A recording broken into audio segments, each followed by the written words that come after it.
Welcome back to the Sermon of Bacchus.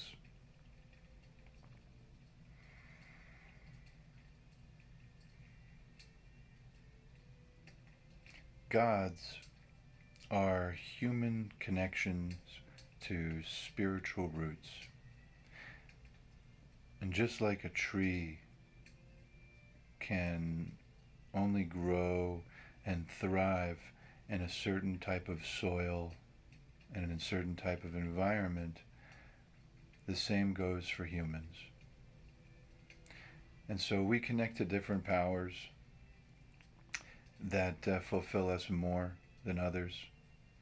And we're able to find our path based on those connections. And we call those gods. Naturally, because we're human, we personify everything and anthropomorphize everything, and so we do the same thing with these powers.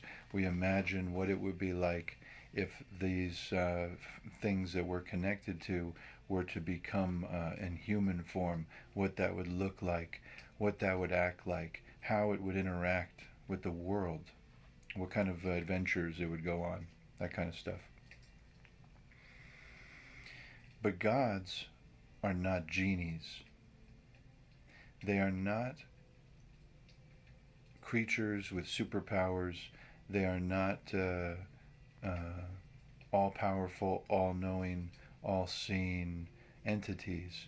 This is the idea of a certain type of person who wants to believe that there's an ultimate power, an ultimate personal, or at least if it's not a personal power for them, it's a overall sort of, it has its reasons, whatever they might say, he or she, or it depends on the person. And so that's just one more power that someone can connect to, the power of belief in a individual superpowered genie god. And so you could say that monotheism is its own uh, category of belief that is sort of swallowing up many different religions, because there are multiple religions that believe that their God is the only God and that everybody else is just wrong. The thing is, to be a rational person, you have to be able to admit the possibility that you're wrong, that your ideas are not right. And I'm going to be willing to admit that gods are genies, or whatever it is that they are, if you show me. If you're one of these people who believes that yours is the only God, or that the one you believe in is the real God, show me. It shouldn't be difficult. If you have all these powers, you can show me right away. So far, that hasn't happened. And so until that day, we're going to stick with what actually makes sense. And what makes sense is millions of people are making hundreds of millions of videos and performances around the world every single day. And all of them are inspired and inhabited by the spirit of Bacchus, the god of wine, theater, and nature. And so when you want to dance on TikTok, or when you want to sing, or when you're performing for people, or doing a show or a theater production or a musical performance, you are now connecting to the spiritual roots that we call Bacchus. And you can imagine that as any person you want, or any creature you want. That's entirely based on what feels comfortable for you. If you've noticed, gods change over time. Their images that people use to depict them change a lot, and that includes Bacchus. And even when it was Dionysus, the shape of the face, the tone, the age of the person, it's imagined in hundreds of different ways throughout time. So don't get caught up in what the god looks like, or what the god might sound like, um, according to others. Just focus on what feels right for you. But I want to sort of reintroduce this religion to the people who have forgotten that it's real, because it did go underground. The Bakians were persecuted, and they are continuing to be persecuted today. We know that there are laws put in place by various people over time which, under the influence of certain religions that will go unnamed right now, because I'm not really trying to get into that right now, but laws were put in place to make it illegal to be a certain type of person, to want to change your consciousness, right? Freedom, the freedom to explore yourself, to decide who you are. These have been taken away from people in many countries, and especially here in the United States. And that tide is starting to turn. You've noticed the laws are starting to change. People are starting to realize, wait a minute, if you're going to claim authority over me, you need to justify that authority. And if you don't justify that authority, that power must be dismantled immediately. Don't let people claim authority over you.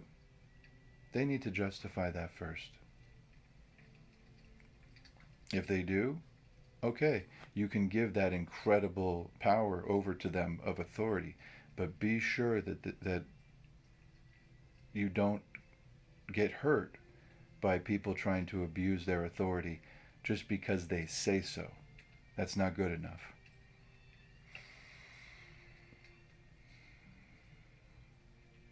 This church is going to be built here in South Florida, but I want to have many churches of Bacchus, of varying principles and beliefs, based on the local area where it's built, based on the community that is created through this faith.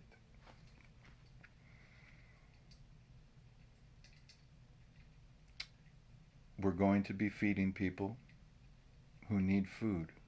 And so your donations are going to go towards food operations where we gather it, either wasted, expired, or any type of food from restaurants or grocery stores or anybody.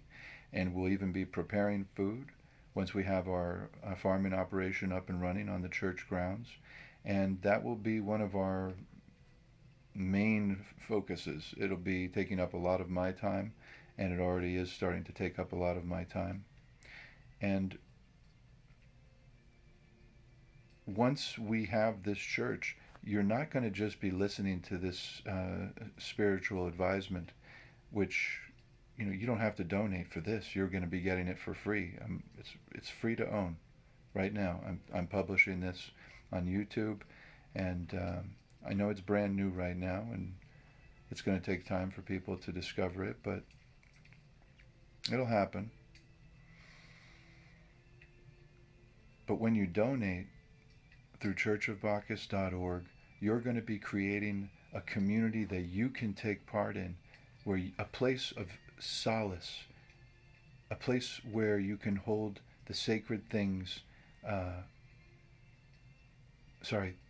You're going to be able to honor the sacred things in life with people who share your beliefs.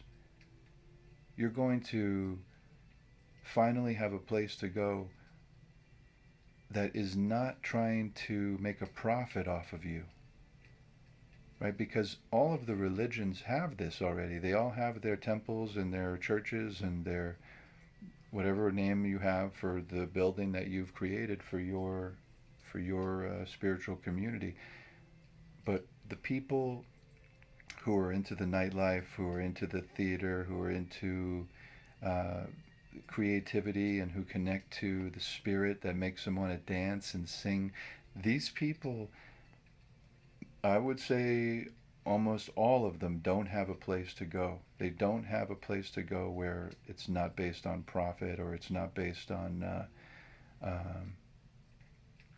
some kind of commercial enterprise. And so we're going to take the resources that I'm able to raise, and we're going to give back to the people who donated the money. So you're not just getting words.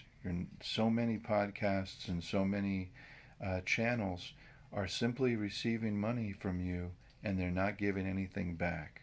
They're not going to offer you anything. I am. And so that's the difference with this channel. And that's the difference with this church. Because a church is just recreating the village. Humans started out in groups that are smaller at some point a long time ago, hundreds of thousands of years ago, and it was just a couple hundred people, maybe less. You don't need capitalism in that case. Capitalism grows out of a society of strangers. Once a society grows to thousands and millions of people, you're going to be surrounded by strangers, and you're going to need a system of cooperation, and that emerges either through capitalism or any other system. So it's not that we're choosing these things, it's that they emerge based on the environment and based on the technologies and based on the culture of the society. And so people want to hate whatever system. There's always people who are sort of wanting to be on one team or the other. It doesn't make sense to do that. You have to understand capitalism emerged from like the way that teeth will grow out of an animal that's growing and becoming mature. And just like that, instead of tearing our food with our mouths, now we're using a knife and fork. Capitalism is now working with socialism, which is like the silverware, and we're figuring out how to interact with each other, how to cooperate in ways that are even better. And eventually those two systems and all the other systems will fall down, and there's going to emerge a new system through technology or through innovation. We won't need these systems anymore, and we'll have a new system. Ooh. So, so don't get caught up in which team you want to be on, or which system is better than another. Focus on which spiritual connection matters to you most. Right? There are religions that are interested in compassion, or there's a religion based on money these days. There's religions based on power and domination, love, and not just religions, just people will congregate around ideas that they care about or powers that they connect to. You don't have to have a religion. This just happens to have been a very popular faith going back about 2,500 years. And so I'm building a church, right? Just one church here in South Florida. I hope that many local areas will build their own churches in the country and around the world. But for now, I'm recreating that village atmosphere for the people of this particular persuasion. And that's anybody who's a performer, anybody who's a creative person, anyone who enjoys wine, theater, nature, the people who enjoy movies, who enjoy rational thought. I want you to have a place to come and meet similar people, get to know them, make connections, just enjoy each other's company. Imagine how great it is when everyone's dancing together in the club or at a party, and everybody's enjoying that spirit that's taking them over. That's Bacchus.